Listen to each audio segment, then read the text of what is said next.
먼저 학생 질문에 대한 답변.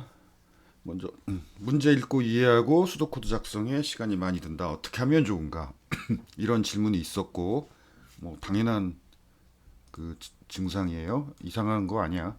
일단 문제 읽고 이해하는데 시간이 많이 걸린다. 점점 그렇게 그런 문제가 읽고 이해하기 좀 쉽지 않은 그런 문장이 긴 거죠. 그런 식으로 문제들이 나오는 것 같고, 그러니까 독해력을 보겠다는 거지. 그러니까 그 코딩 능력, 이게 업무 능력에서 독해력도 매우 중요해요. 그래서 요즘도 런거 배우나? 초등학교 때 그 뭐 국어 수업에서 이렇게 문장 단락 이렇게 좀 긴 문장 놓고 위 단락을 요약한 얘기로 만든 것은 뭐 이런 문제 있었잖아. 초등학교 때 독해력을 이제 문장을 정확히 이해하는지 보는 그런 초등학교 문제 요즘도 있나? 아무튼 그런 훈련이 필요해요. 사회에서 일할 때 굉장히 필요해요. 빨리 정확하게 읽고 이해하기. 그래서 이것도 훈련을 해야 돼요. 코트 문제 할 때. 특히 쉬운 문제일수록. 쉬운 문제는 어떤 문제는 정작 구현은 금방 정답을 구현할 수 있는데 문제 읽고 이해하는데 시간이 좀 걸리는 뭐 그런 경우도 있죠. 빨리 읽고 이해하는 훈련도 해야 되고 독해력 훈련을 해야 되고 그래서 요점을 메모하면서 읽는 걸 추천해요. 읽으면서 이 부분 이렇게 요점 메모. 그리고 그 이게 좋은데 그러니까 실수에서부터 배운다.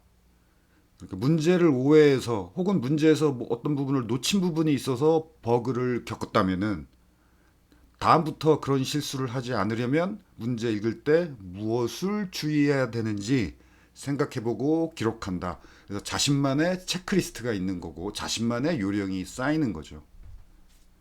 이게 굉장히 중요해요. 그러니까 그 경험을 통해서 실력이 향상하고 뭐 지혜로워지고 뭐 경험이 쌓인다고 하지. 그게 실수 뭔가 이런 버그.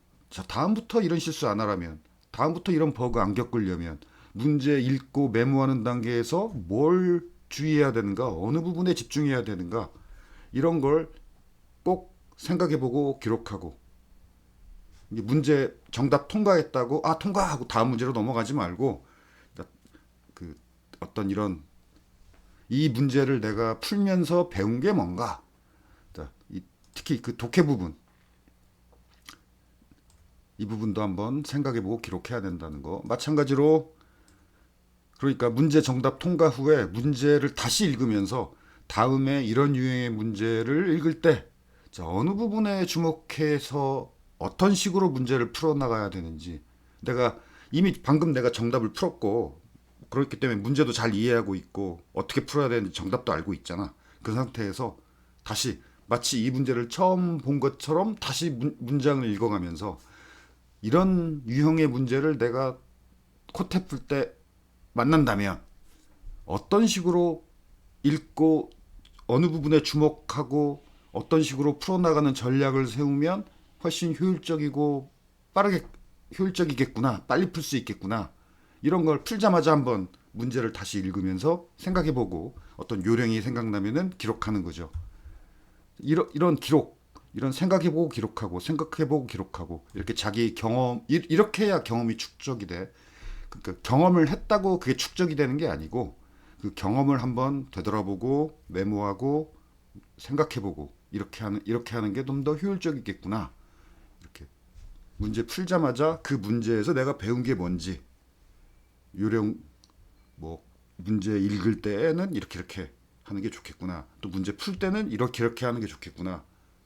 자, 그걸 자기 경험을 통해서 문제 풀자마자 한번 생각해봐요. 그리고 또 여기서 말했지만 실수, 버그 이건 꼭 한번 다시 생각해봐야 돼. 다음번부터 이런 실수 안 하려면 이런 버그를 겪지 않으려면은 문제 읽을 때 뭘 조심해야 되고 구현할 때 뭘 조심해야 되고 또는 뭐 구상할 때도 떤 식으로 구상해야 되고 그쵸. 이런 실수를 통해서 실력이 향상되는 거지. 실수도 버그도 굉장히 좋은 경험이고 그걸 반성을 하고 기록하고 분석했다면 그러면 이제 점점 실력이 향상되는 거고 한번 되돌아보고 생각해보고 기록하고 이런 거 안 하면 그 실력이 빨리 안 늘어요. 그래서 메모하는 생각해보고 기록하는 거, 즉 메모하는 게 굉장히 좋은 실패한 경험, 뭐 성공한 경험, 뭐 요령, 뭐 체크리스트 이런 거 메모하는 게 실력 향상에 매우 도움이 돼요. 그다음 수도코드 작성. 이건 당연해요. 코테 문제 풀 때 수도코드 작성하면서 문제풀이 논리를 만드는 거. 이거 뭐 어떻게 풀어야 되지? 사실은 이 문제는 내가 뻔히 알아. 이렇게 풀면 돼. 라고 정답을 거의 예상하고 있지 않다면 이렇게 해야 되나 저렇게 해야 되나 이런 생각 저런 생각하면서 시간이 많이 걸리는 거 당연해요. 당연해. 이상한 거 아니야. 그다음에 바로 코딩하면서 논리를 만드는 것보다는 수도코드로 이렇게 정리하면서 수도코드로 이렇게 정리하면서 논리를 만들어가는 것이 효율적이에요. 간결하고 빠르니까. 그래서 수도코드로 논리를 이렇게 구상한 다음에 논리가 잘 정리된 것 같다 싶으면 그 수도코드 보고 코딩하는 거. 원래 다들 그렇게 해요. 많이들 그렇게 해. 좋은 방법이야. 그다음에 시간이 걸리면 또 당연해. 그래서 코딩을 효율적으로 빨리 하는 특별한 요령이 없는 것처럼 수도 코드 작성하면서 논리를 어떻게 하면 빨리 정확하게 효율적으로 만들 수 있느냐 이것도 뭐 요령이 따로 없어. 코딩 빨리 잘하려면 어떻게 해야 돼? 무슨 요령이 있나? 없지. 그냥 꾸준히 많이 코딩해 보는 방법밖에 없죠. 그렇지만 꾸준히 많이만 한다고 되는 게 아니라 여기서 그 꼭 뭔가 자기 경험을 한번 생각해보고 내가 여기서 얻은 게 뭔가 다음에 이런 걸 또 이런 유형의 코드를 다음에 또 코딩하게 된다면은 어떤 식으로 코딩해야 되고 뭘 주의해야 되고 또 이런 코딩하면서 이런 실수 버그 안 만들려면 어떤 부분을 신경 써야 되고 이런 걸 한번 생각해보고 메모하고 기록한다. 그렇게 많이 경험해보고 그 경험에서 얻은 걸 메모하고 이런 거밖에 다른 요령이 따로 없어요. 그래서 수도 코드 작성도 많이 해보는 거지. 그리고 그 다음에 이렇게 한번 되돌아보고 요령을 한번 생각해보고 기록하고 그거예요. 다른 그거밖에 없고 또 하나는 저렇게 많이 해보는 거 말고 다른 사람이 작성한 정답 코드 혹은 다른 사람이 작성한 수도 코드 그 코테 책도 있어요. 코테 문제풀이 책 거기 보면 수도 코드를 좀 적어놓은 책들이 꽤 있어요. 그런 거 보면서 이 사람은 이렇게 수도 코드를 이런 식으로 정리했구나. 그런 거 살펴보는 것도 좋은 방법이고 아니면 보통 수도 코드 적은 경우는 드물고 정답 코드만 있는 경우가 많죠. 그럼 정답 코드를 읽고 이해하면서 그걸 그 이해한 내용을 수도 코드로 요약 정리해 보는 것도 괜찮은 방법이고 다른 사람이 작성한 수도 코드 읽어보기 그다음에 다른 사람이 작성한 정답 코드를 읽어보면서 그 읽고 이해한 내용을 수도 코드로 정리해 보기 그러니까 내가 영어로 치자면 그러니까 영작만 해보는 게 아니라 독해도 해야지. 이게 독해에 해당하는 훈련이죠. 그래서 이 사람은 이런 식으로 구현했구나. 뭐 논리를 이렇게 만들었구나. 수도 코드를 이렇게 작성했구나. 자, 이런 거죠. 오케이. 참고로 내 문제 풀이에는 수도 코드가 없죠. 나는 코딩한 지가 꽤 오래됐지. 몇십 년 됐잖아. 그래서 그 수도 코드 작성하면서 논리 세우는 거나 코딩이 너무 익숙하기 때문에 그냥 바로 코딩해버리면서 논리 세우는 거나 난 속도가 비슷해요. 그래서 난 수도코드 작성 단계 생략하고 바로 코딩하면서 논리를 정리해보기 때문에 수도코드가 없어서 그래서 지금 문제 해설에도 수도코드를 못 올리는 거예요. 안 하니까. 그러니까 여러분도 한 몇십 년 코딩을 하면 그러니까 그 뇌가 그 개발자의 뇌로 이렇게 몇십 년 그런 식으로만 뇌가 작동했기 때문에 그래서 어떤 로직을 구상하면 코드가 줄줄줄 나와. 수도 코드로 중간 단계 정리할 필요가 없어요. 어느 분야를 몇십 년 하면 그렇게 되지.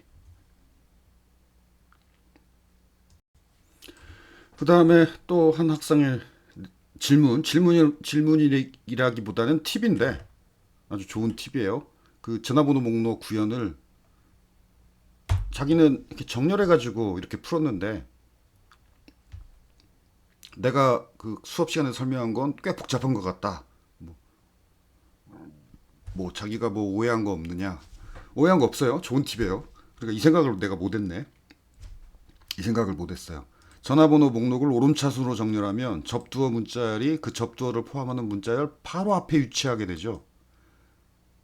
지금 1, 2, 3, 4, 5 접두어 1, 2, 3이 접두어 맞죠? 앞부분. 바로 앞에 위치할 수밖에 없어요. 그치.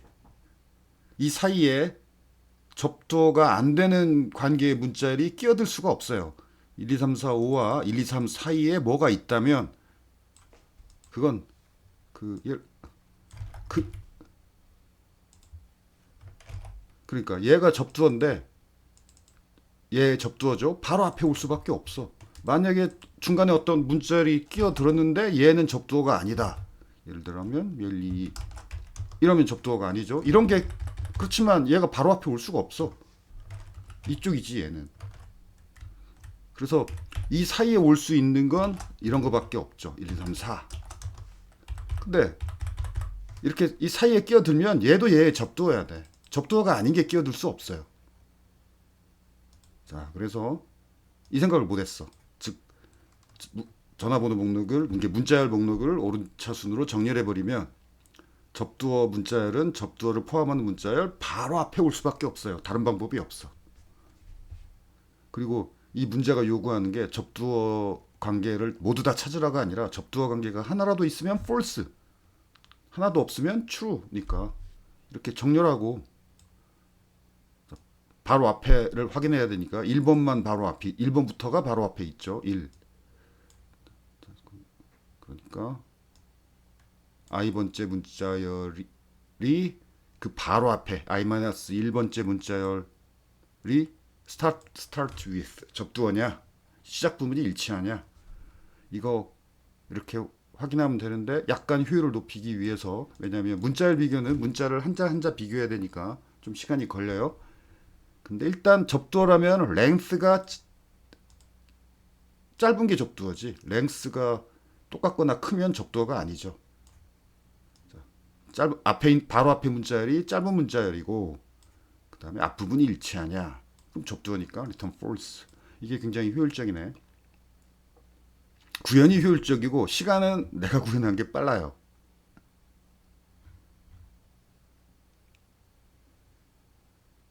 왜냐면 이거 n 로그 n이잖아.